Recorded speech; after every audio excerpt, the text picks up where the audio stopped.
2784,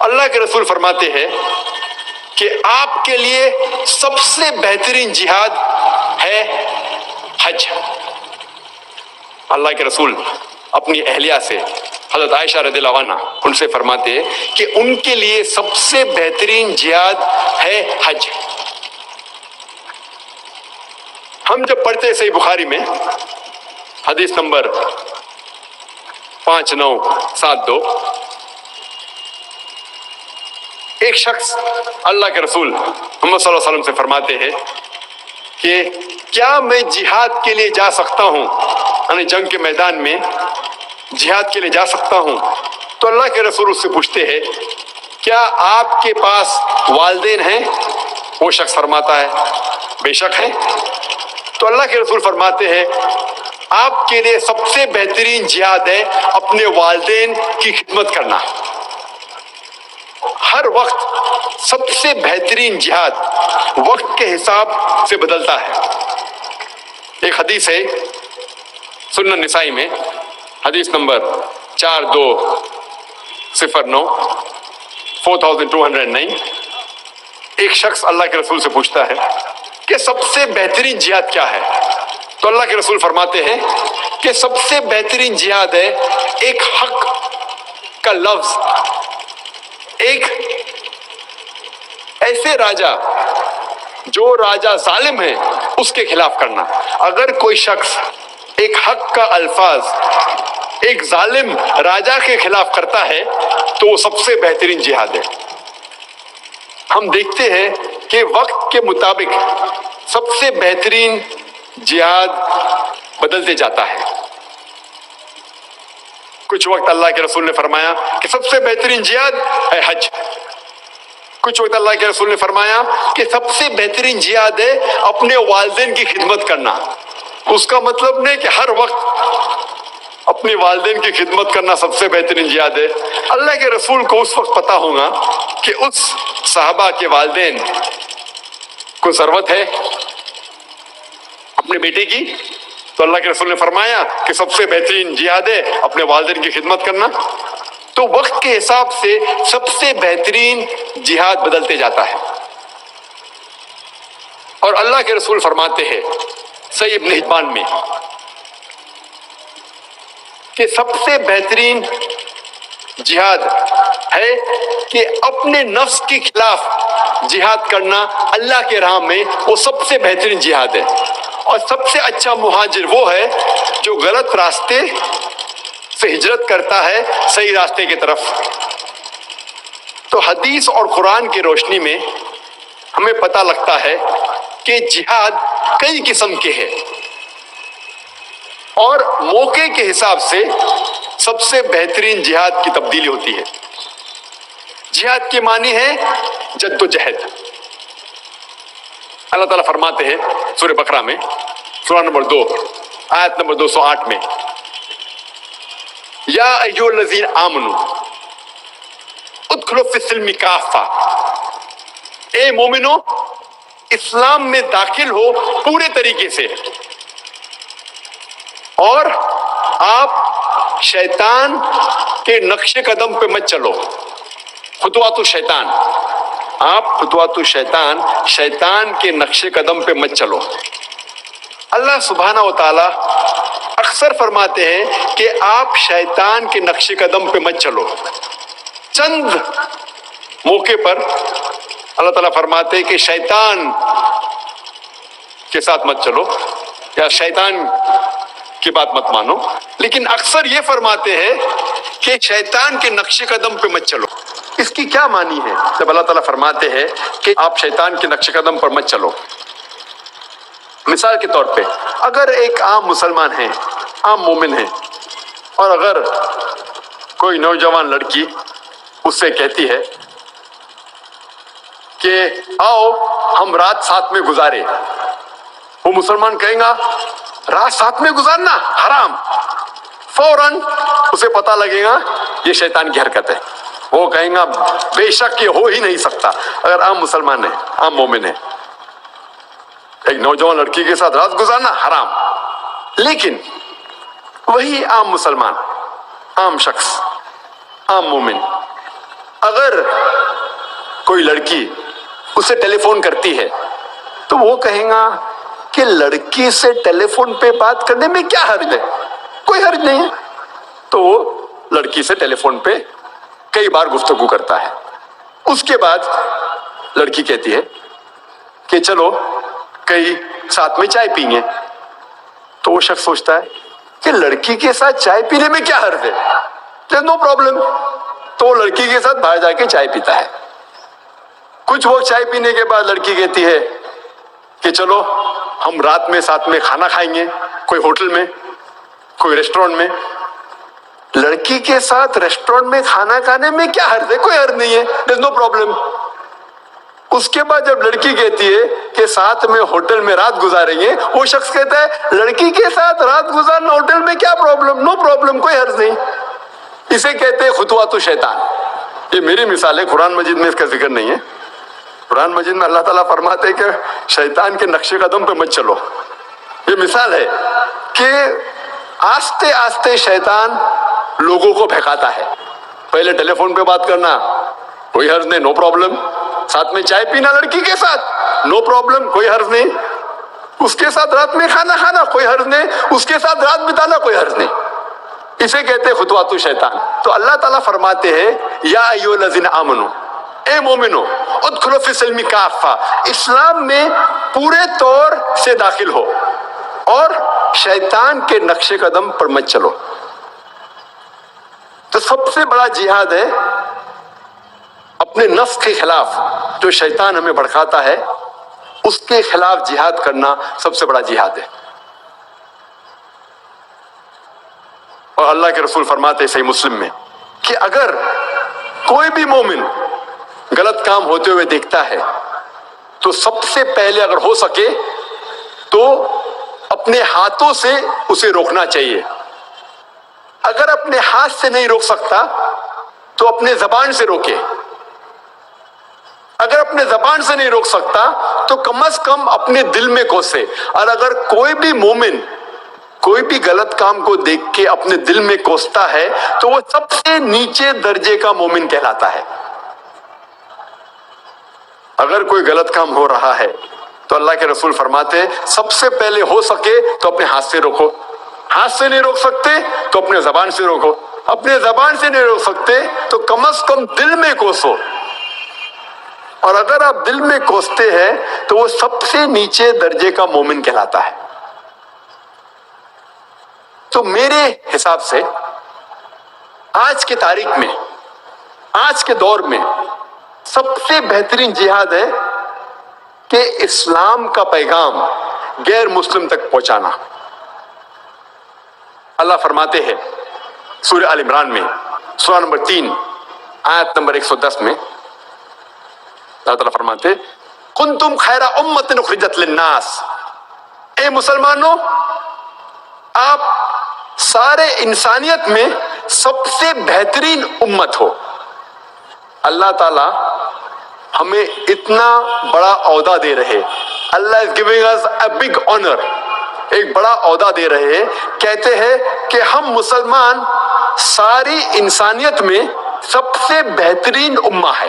جب بھی کوئی عہدہ دیا جاتا ہے، جب بھی کوئی آنر دیا جاتا ہے، اس کے ساتھ ذمہ داری ہونا لازم ہے۔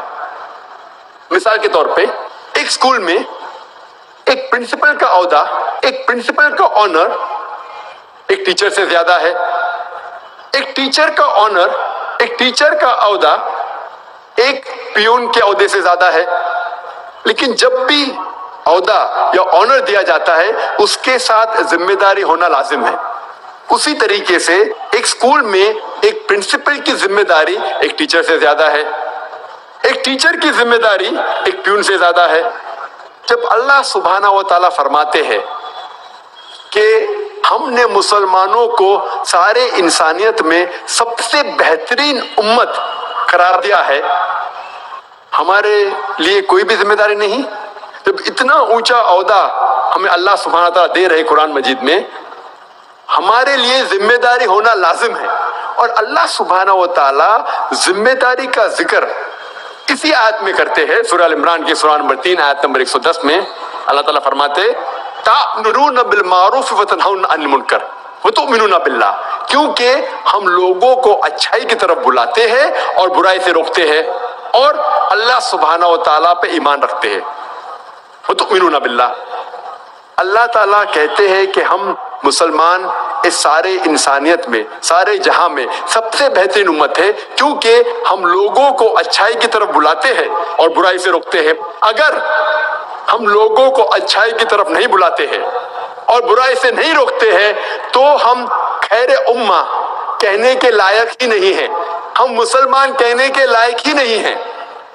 ہر مسلمان کا فرض ہے کہ وہ اسلام کی دعوت غیروں تک پہنچائے، ان کو حق کی طرف بلائے اور برائی سے روکے۔ اور کوئی بھی انسان کو جنت میں جانے کے لیے جو ایک چیز کی ضرورت ہے باقی چیزوں کے علاوہ، وہ ہے دعویٰ، غیر مسلمانوں کو دعوت دینا۔ اللہ تعالیٰ فرماتے سورہ العصر میں، سورہ نمبر 103 آیت نمبر 1 2 3، اللہ تعالیٰ فرماتے ہیں والعصر ان الانسان لفی خسر الا الذین آمنوا وعملوا الصالحات وتواصوا بالحق وتواصوا بالصبر۔ اللہ تعالیٰ زمانے کی قسم کھاتے ہیں اور کہتے ہیں کہ آدمی خسارے میں ہے، انسان خسارے میں ہے، صرف وہ لوگ جو 4 چیزوں پر عمل کرتے ہیں، صرف یہ شخص خسارے میں نہیں ہے۔ سب سے پہلے ایمان، پھر عمل صالحات، اچھے اعمال، نمبر 3 وتواصوا بالحق، لوگوں کو حق کی طرف بلانا، دعوت دینا، غیر مسلم کو حق کی طرف بلانا اور اصلاح کرنا مسلمانوں کے ساتھ، نمبر 4 وتواصوا بالصبر، کہ لوگوں کو صبر کی طرف بلانا۔ اس سورے سے میں یہ پتہ لگتا ہے کہ کوئی بھی انسان کو جنت میں جانے کے لیے 4 چیزوں کی ضرورت ہے کم از کم۔ ایک ہے ایمان، دوسرا اچھا اعمال، تیسرا ہے دعوت دینا، غیر مسلم کو اسلام کی طرف بلانا، اور چوتھا نمبر ہے لوگوں کو صبر کی طرف بلانا۔ اگر ان 4 میں سے ایک بھی چیز کی کمی ہے تو سورہ العصر کے حساب سے آپ جنت